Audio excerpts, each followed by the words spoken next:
At first glance, Miniso looks harmless enough, with their neat little stores, affordable gadgets, and cute designs that make you want to grab just one more thing, then another, then another. But having done a little digging into their story, I found a brand that played one of the boldest games in modern retail history, taking a risky step not many would have recovered from. Yet Miniso still came out on top, beating several top contemporaries hands down. So how did a brand many people pointed accusing fingers at come out stronger than ever, winning the hearts of millions? Welcome. Let's take you through the wild and jaw-dropping story of Miniso. But first, please do like and subscribe to the channel. The story of Miniso begins with a man named Ye Guofu, a Chinese businessman with a dream bigger than the sky. It all started back in 2013 when Ye took a trip to Japan, but what happened on that trip would change everything. As Ye wandered through the shops in Japan, he could not help but notice how everything looked so simple, yet so beautiful. The products were not just useful, they looked like little works of art. And best of all, they did not cost an arm and a leg. That was when a light bulb went off in Ye's head. What if he could bring that same magic back home, and maybe even share it with the world? Ye teamed up with a Japanese designer named Miyake Junya as part of branding, and together, they cooked up a brand new idea. They decided Miniso would be all about making clean designs, good quality, and prices that would make customers smile instead of cry. What a nice idea, right? But getting it off the ground wouldn't be as easy as it sounded. The question is, were both partners up to the task? Right from the get-go, they made it look and feel like a Japanese lifestyle brand. Stores had Japanese signs, products had Japanese words on them, and the whole vibe screamed made in Japan, even though the roots were very much Chinese. Just follow me, because I'll show you how and when it started going downhill. At first, it worked like a charm. People everywhere fell for it hook, line, and sinker. After all, Japanese products were known for being top-notch, and folks trusted them without thinking twice. And Miniso knew how to ride that wave like a pro surfer on a sunny day. Now, if there's one thing Miniso did like a seasoned magician, it was how they pulled off their early branding stunt. When they first burst onto the scene, Miniso made it look like they had just rolled out of downtown Tokyo. The stores were filled with sleek, simple products.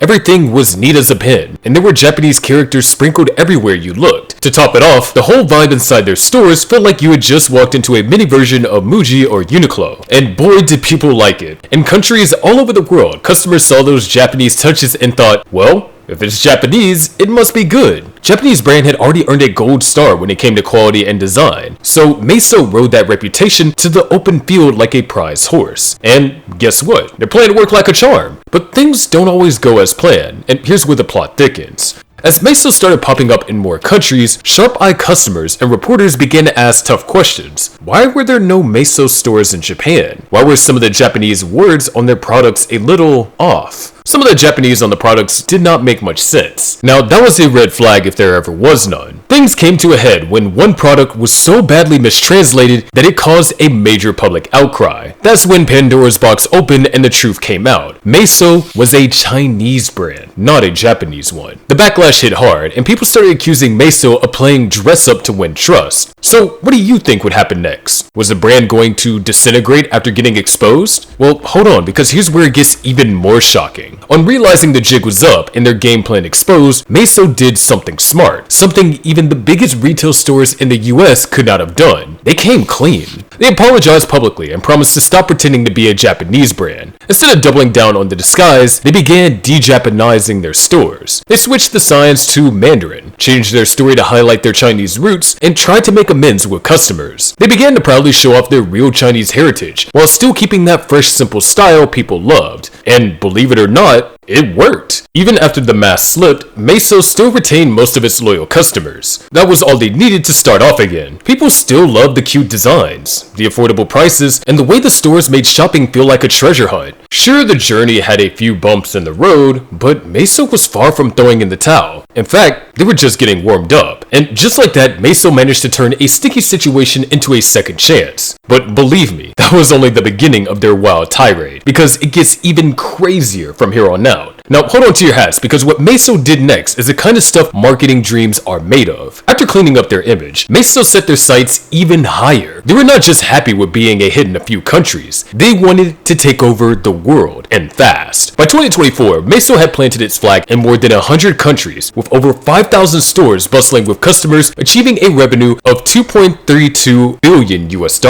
That kind of growth does not happen by accident. It was built on a simple but powerful idea: make beautiful, well-designed one-of-a-kind products that regular people can actually afford. Sounds easy, right? But not so fast, because pulling it off was like catching lightning in a bottle. Miniso stores sold everything you could dream of, from home goods, electronics, beauty products, and toys, to even the quirky little gifts that you didn't know you needed until you saw them. And here's where it gets even better. They teamed up with some of the biggest names in entertainment, like Marvel, Disney, Harry Potter, and Hello Kitty. So much so that when customers walked into Miniso, they were not buying a cup or a pillow. They were buying a piece of their childhood, a little slice of happiness, all at prices that made them smile. Those partnerships were like rocket fuel. Fans of these famous franchises rushed to the stores to grab exclusive Miniso products. It was not just shopping anymore. It was more like a race and something everyone needed to have. And behind the scenes, Miniso was building a supply chain that could move faster than a sprinter at the Olympics. They also kept a sharp eye on market trends and wasted no time bringing new products to shelves. If something was hot online today, you could bet that Miniso would have it in stores tomorrow. They learned to keep the shelves fresh and exciting, so customers always had a reason to come back and see what was new. Again, this strategy caught on like fire and gasoline. Instead of being a one-time shopping destination, Miniso became a brand store that people could rely on, whether they were hunting for a last-minute gift or just wanting to treat themselves without blowing the budget. And as you're about to see, Miniso's magic formula of good looks plus good prices was just the tip of the iceberg. Because the way they set up their stores is another clever trick you've got to hear about. If you ever stepped inside a Miniso store, you know right away it's not your usual shopping trip. From the moment you walk through those bright, wide open doors, you feel like you're being invited into a playground where every corner promises a little surprise. The floors are shiny, the shelves are neat as a new tray, and the lighting is soft enough to make everything look just a little bit better than it already is. But make no mistake, because none of this happened by accident. Miniso knew exactly what they were doing. They were playing a clever game of psychology in the minds of people by creating an environment that looked both cool and friendly at the same time. They made customers feel right at home. It was like walking into a 5-star hotel lobby, but being told everything inside was on sale for the price of a cup of coffee. And here's where it gets even more interesting. Miniso's products are placed just so, lined up neatly, grouped by color with the cutest or trendiest items right at eye level. And voila! Before you know it, you're reaching out and picking up things you never planned to buy, from a panda-shaped humidifier to a Hello Kitty water bottle, to a set of pastel notebooks you suddenly cannot live without. The store's layout makes you want to wonder, to touch, and to explore. And once you have something in your hands,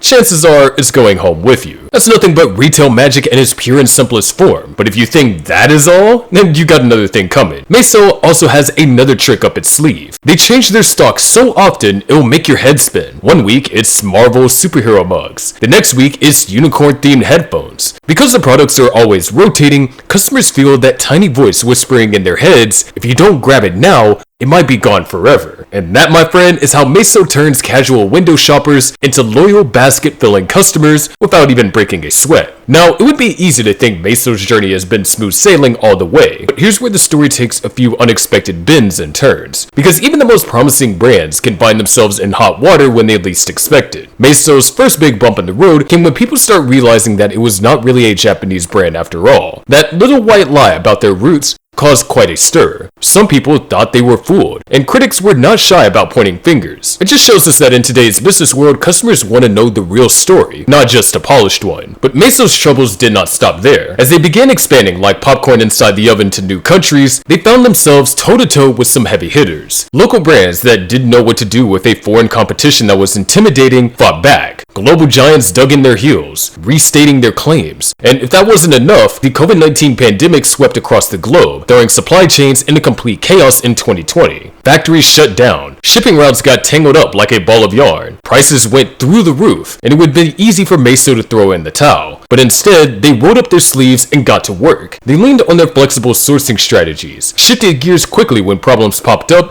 and made sure that the shelves were always stocked, even if it meant a few late nights and nail-biting moments behind the scenes. Miniso also learned a big lesson about thinking local. What worked in China did not always work in Mexico, or Canada, or Nigeria. So they started making little adjustments to their product lines, changing their marketing messages, and making sure that each store felt like it belonged to the neighborhood. It's not just a brand from far away. And at the end of the day, Miniso showed that even when the going gets tough, the tough gets going, and their brand is going stronger than ever, day by day. So what do you make of the twists and turns that led to Miniso's rise? Kindly share your thoughts with us in the comments. Don't hesitate to like and subscribe for more, and see you all in the next episode with another fascinating brand story.